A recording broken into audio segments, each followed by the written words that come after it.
Llevo años, como es lógico, leyendo este pasaje que hemos proclamado hoy de los Reyes Magos adorando al niño.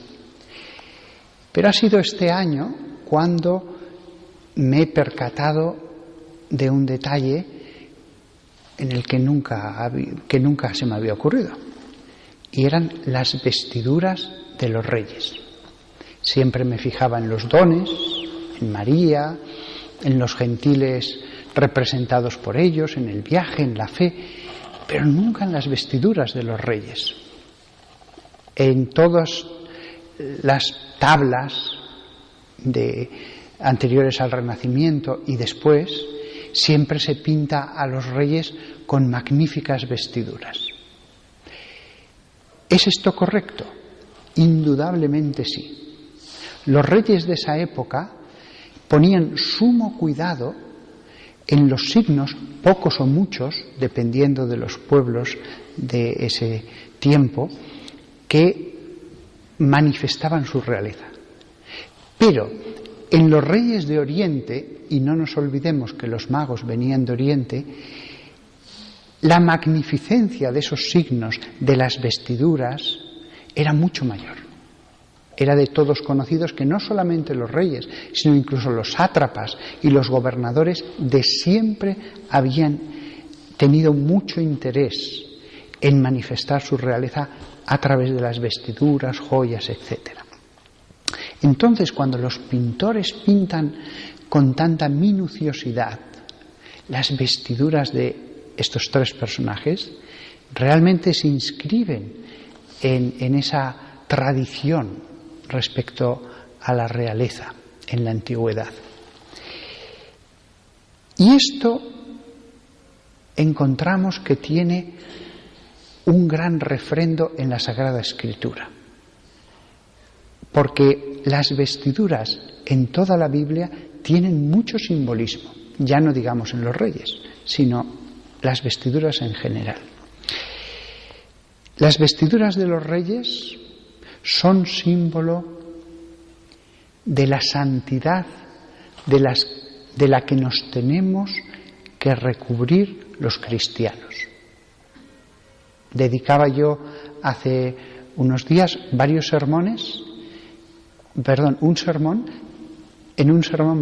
pasajes de San Pablo, hablando cómo los cristianos nos tenemos que recubrir, vestir de un nuevo yo, de nuestro Señor Jesucristo, de Dios, etc.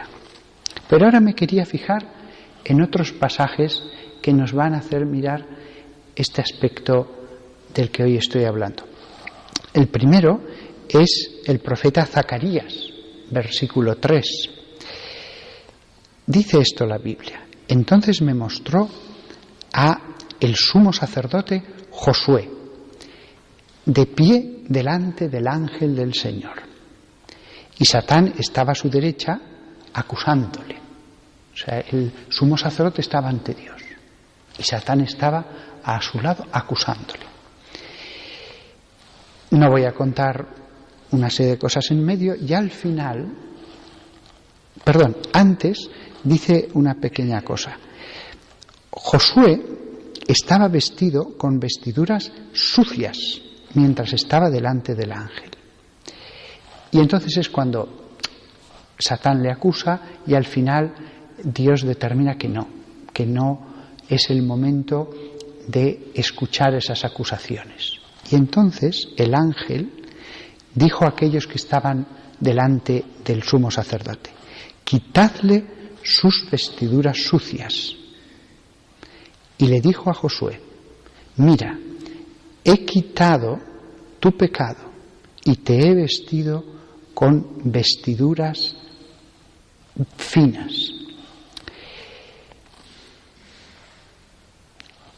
La persona que va a ser vestida con bellas vestiduras, lo primero que hay que hacer es lavarla. Y si tiene los cabellos enmarañados, sucios, con porquerías que ha traído el viento, polvo, trozos de vegetales, limpiarlos. Lo primero que hay que hacer es lavarlo. Y después, una vez que está limpio, después que se nos ha perdonado, es cuando viene el lento proceso de revestir ya de buenas vestiduras. En esto vemos claramente, como así lo ven los autores de la Biblia, símbolo de la persona pecadora que estaba sucia, maloliente y que es limpiada por Jesús. Limpiada. No nos olvidemos que bautismo significa lavado y más concretamente sumergir.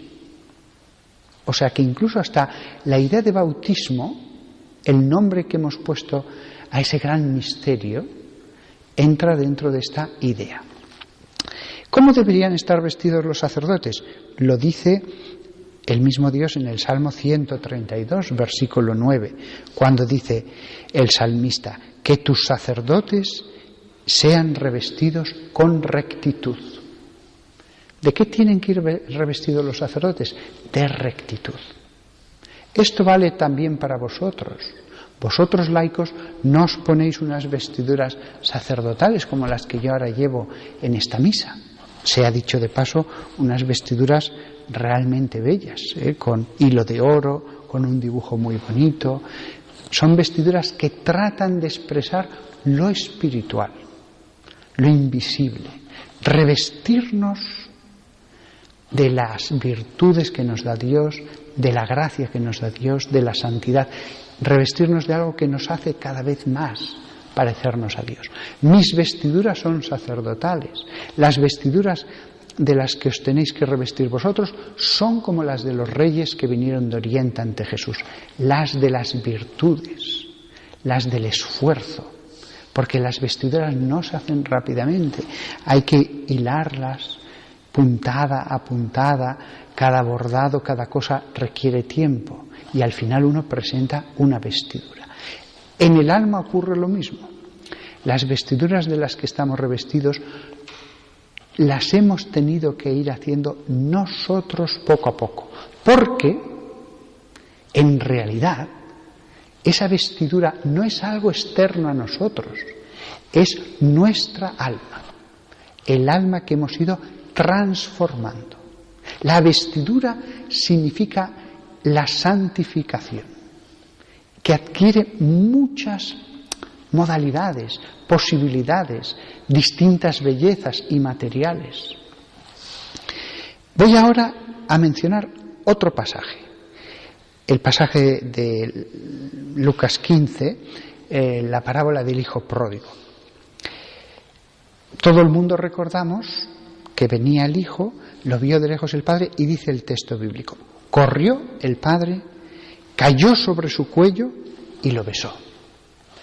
Le dijo el hijo, he pecado contra el cielo y ante ti, no soy digno de ser llamado hijo tuyo. Hazme como uno de tus trabajadores de pago.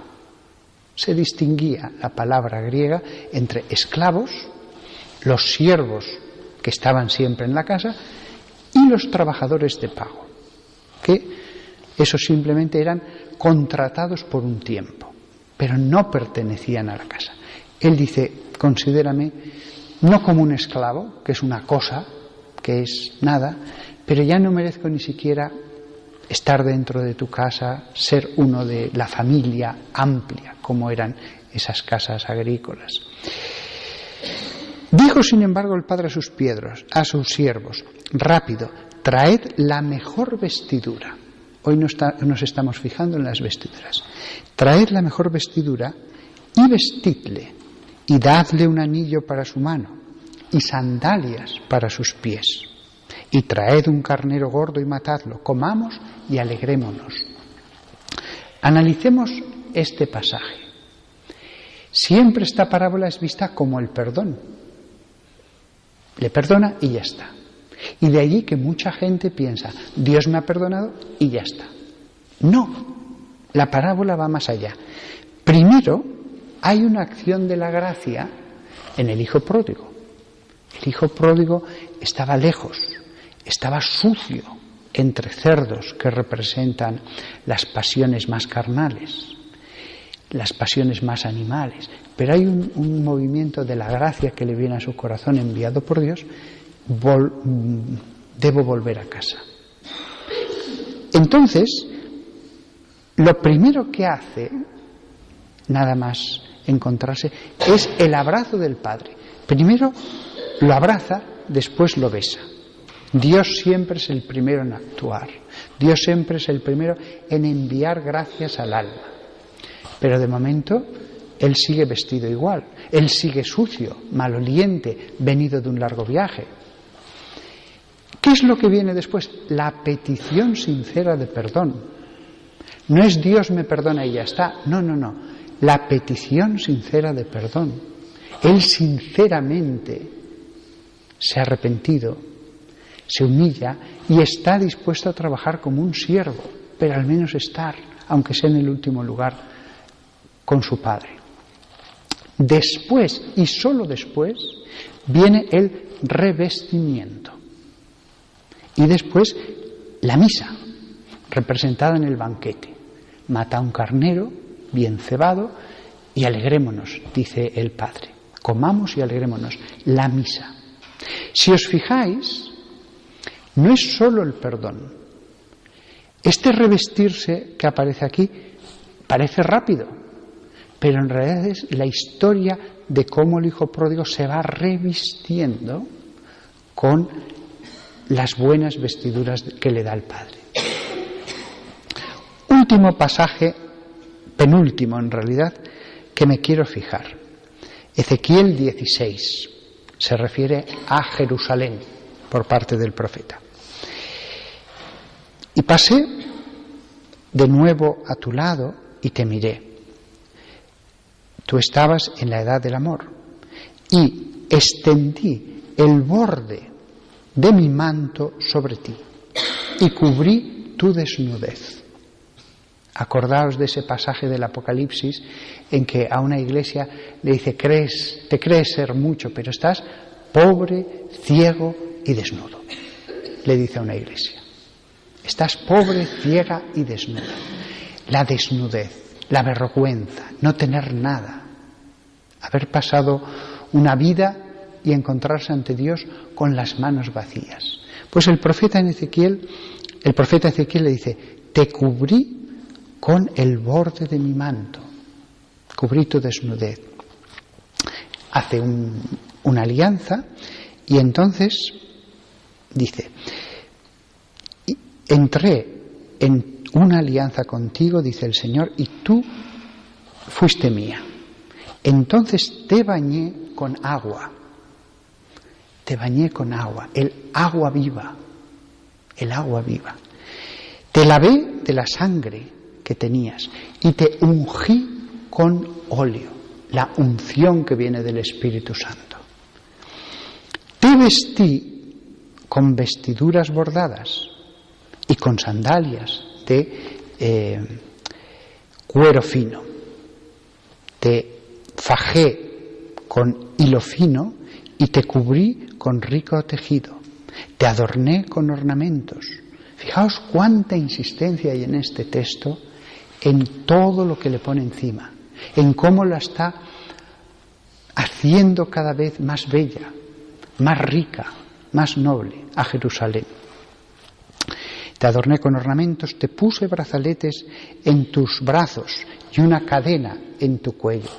Te puse un anillo en tu nariz, pendientes en tus orejas y una bella corona sobre tu cabeza.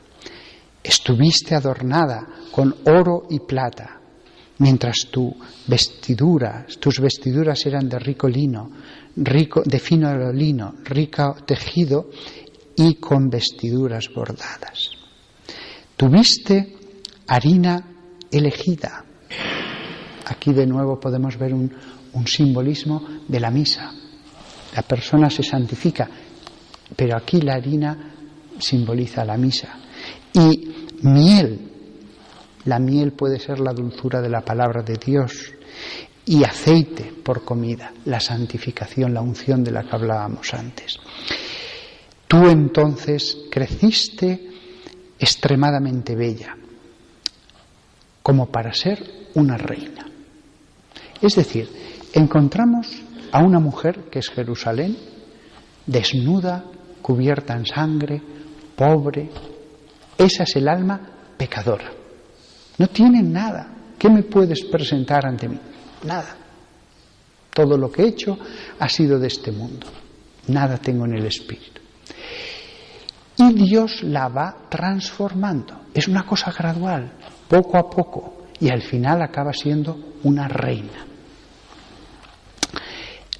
Acabo con el último pasaje que quería meditar, Apocalipsis 4. Alrededor del trono hay 24 tronos, y sentados sobre los tronos hay 24 ancianos, vestidos con vestiduras blancas y con coronas de oro sobre sus cabezas. Fijaos, en el cielo hay muchos habitantes, pero Dios específicamente nos ha dicho que alrededor del trono de Dios habrá 24 tronos. Y esos no son 24 ciudadanos más de la Jerusalén celeste. Son como reyes, llevan coronas y vestiduras especiales. Después dirá que sostienen un arpa y cuencos con incienso.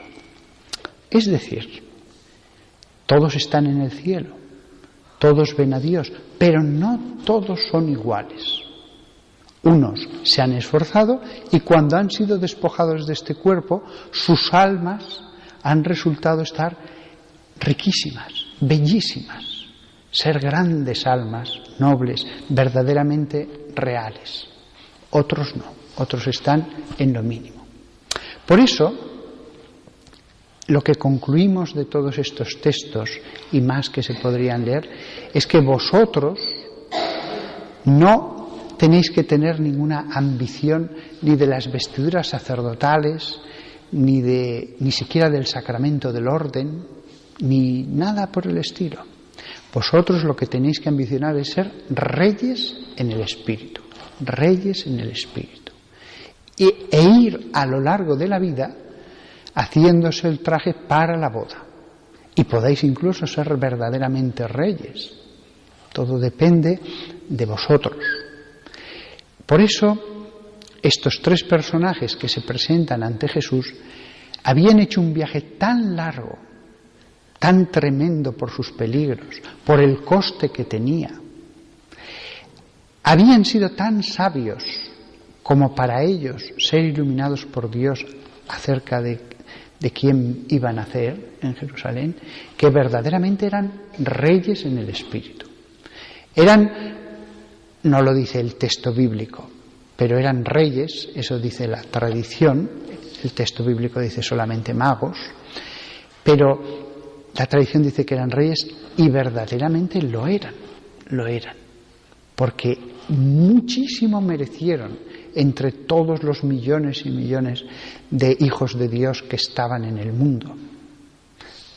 Fijaos que el que va a sostener a Jesús en el templo, pues era un hombre que había recibido una profecía de Dios. Ana, que también estaba en el templo, una mujer que ayunaba, también mereció ella una profecía de Dios. Estos más. Estos fue tan fuerte la iluminación de Dios como para hacer el sacrificio que hicieron de venir desde tan lejos.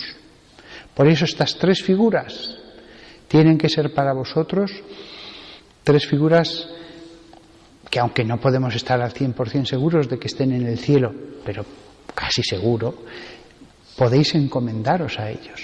Si estáis en el cielo, ayudadnos porque vosotros sois tres faros, tres modelos, ejemplos de lo que tenemos que ser todos nosotros, sobre todo los laicos, no son figuras sacerdotales. Nada más, que cada vez que veáis estos cuadros de los reyes postrándose ante el Hijo de Dios, os entren verdaderos deseos de vosotros mismos imitarles y transformaros en pajecillos de estos personajes y haceros cada vez más ricos con las riquezas espirituales que son las únicas que no perecen.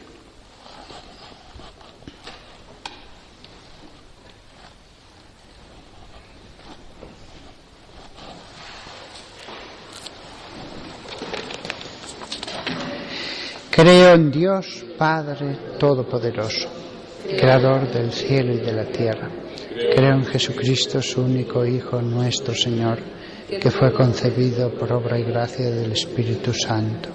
Nació de Santa María Virgen, padeció bajo el poder de Poncio Pilato, fue crucificado, muerto y sepultado, descendió a los infiernos, al tercer día resucitó de entre los muertos, subió a los cielos y está sentado a la derecha de Dios Padre Todopoderoso. Desde allí ha de venir a juzgar a vivos y muertos. Creo en el Espíritu Santo, la Santa Iglesia Católica, la comunión de los santos, el perdón de los pecados, la resurrección de la carne y la vida eterna. Amén.